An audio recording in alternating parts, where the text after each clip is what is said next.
Tem uma coisa que a faculdade ela não te ensina, é a ética na prática. Provavelmente na sua grade curricular da sua faculdade você fez a disciplina de ética voltado para a OAB, porque na prova da OAB esse é um assunto que cai pelo menos duas questões e aí você tem que estudar. Então você toma conhecimento sobre o Código de Ética, Estatuto da OAB, através dessa disciplina.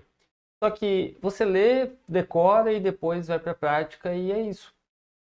Acontece que ética é o principal elemento dentro do escritório de advocacia. Seja você dono, seja você funcionário, seja você advogado autônomo.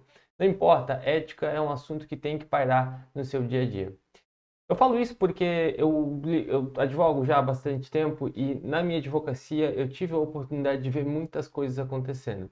Eu tive a oportunidade, quer dizer, estou usando aqui o termo oportunidade, mas dependendo do ponto de vista e das situações, não foram oportunidades, foram situações que eu vi e que eu fiquei pensando, que pena que eu vi colegas agindo dessa maneira. Mas o objetivo desse vídeo é poder te alertar e te preparar para a vida prática, é te falar sobre a prática e o relacionamento entre advogados. Quando você entra com uma ação judicial, você instaura um litígio. Esse litígio é instaurado entre as partes, não entre os advogados. Ah, Matheus, mas isso é óbvio, tu não precisa nem dizer isso. Acontece que sim, eu preciso dizer porque por vezes é normal nós tomarmos a dor do cliente, até porque a gente está defendendo a posição dele. E nessa de tomar as dores, a gente esquece que do outro lado tem um colega que está atuando, que está também buscando os direitos do seu cliente. E aí nessa de vai e vem, acaba às vezes se instaurando um litígio. Duas coisas que eu preciso dizer. Dentro de uma audiência, de uma sala de audiência, é normal brigar. É importante que se brigue, afinal de contas, é ali que se resolve a demanda e a produção de provas. Dentro de uma audiência de instrução e julgamento, evidentemente. Dentro de uma audiência de conciliação, o objetivo não é esse. O objetivo é você conciliar. Então, a instrução tem que ser de outra maneira. A instrução aos clientes que eu me refiro tem que ser de outra maneira. Tem que ser mais pacífico, tem que ser mais tranquilo, buscando a composição e não de ataque. Mas muitos advogados não sabem disso e muitos advogados acabam tumultuando mais do que o necessário e às vezes até ofendendo colegas. E não é o caso, né? O objetivo desse vídeo é porque eu passei por situações recentemente onde, por exemplo, fiz um acordo com um advogado, um acordo que beneficiaria a cliente dele, com um propósito, mas também beneficiaria a mim, evidentemente. Só que ele pediu, por exemplo, o pagamento antecipado. Quando ele pediu o pagamento antecipado antes da homologação judicial, eu pensei, bom, não custa, é um colega que está pedindo. E aí, orientei meu cliente a fazer o pagamento. Dias depois, ele veio mudando os termos do acordo e o pagamento já tinha sido efetuado. Ou seja, eu corri o risco gigante de prejudicar a minha cliente. No final das contas, eu tive, sim, a homologação judicial do acordo que a gente combinou inicialmente, mas estava sujeito em virtude de uma má-fé, de uma mudança, a perder, fazer minha cliente perder dinheiro. Então isso não se faz. Mas eu fiz isso porque eu confiei no quê? Num colega, não no cliente dele. Eu confiei em alguém que tem a mesma profissão que eu. E nessa pessoa, eu gostaria de crer que eu poderia confiar.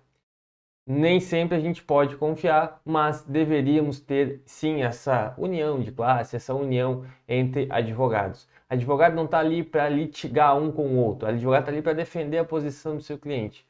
Se houve, portanto, nesse caso do exemplo que eu trouxe, a mudança dos termos, pois então que devolva o valor depositado para a gente começar do zero de novo.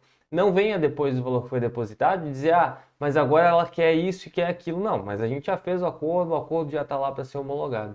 Graças a Deus, eu já tinha pelo menos assinado o acordo e protocolado a ação. Mas do contrário, eu estaria ali numa situação bem desconfortável pela má-fé de um advogado.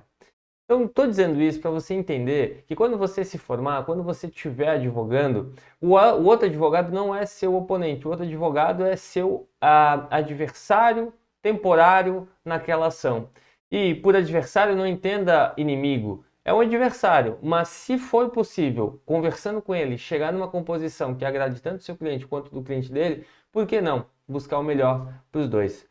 O objetivo de uma ação judicial é encontrar o meio termo entre duas pessoas, duas ou mais pessoas que dizem que existe um direito. Uma diz que existe, outra diz que não, e assim sucessivamente, assim se produz as provas no processo judicial até que o juiz dê uma sentença. Se for possível solucionar isso antes, melhor ainda. Se tiver que chegar na sentença, não tem problema nenhum, mas a gente precisa sempre lembrar que colegas são colegas, advogados não são litigantes. E aí por isso que o vídeo trata sobre essa questão ética. Para você sempre agir com ética, sempre agir com zelo com os seus pares. Nunca a mais, nunca a menos. Você tem que agir da forma como você gostaria de ser tratado. Se você quer confiar, então confie, não tem problema nisso. Eu acho que a advocacia ela é muito unida e pode ser ainda mais se a gente praticar atos que são compatíveis com essa união. Então, o Código de Ética e Estatuto da OAB está lá para condenar, para advertir, para suspender advogados que estão agindo de má fé, que estão ficando com dinheiro de cliente, que estão eventualmente agindo de má fé dentro de um processo judicial. Isso é para que serve o Código de Ética e Estatuto da OAB. Mas ninguém ensina a postura entre colegas advogados. Portanto, sempre haja com ética, sempre haja com zelo, porque essa atitude sua ela vai reverberar positivamente na sua carreira. E se você gosta de vídeos assim, não deixa de se inscrever aqui no canal, também para apoiar, mas para acompanhar todos os vídeos que eu posto aqui todas as semanas. Um abraço e até a próxima.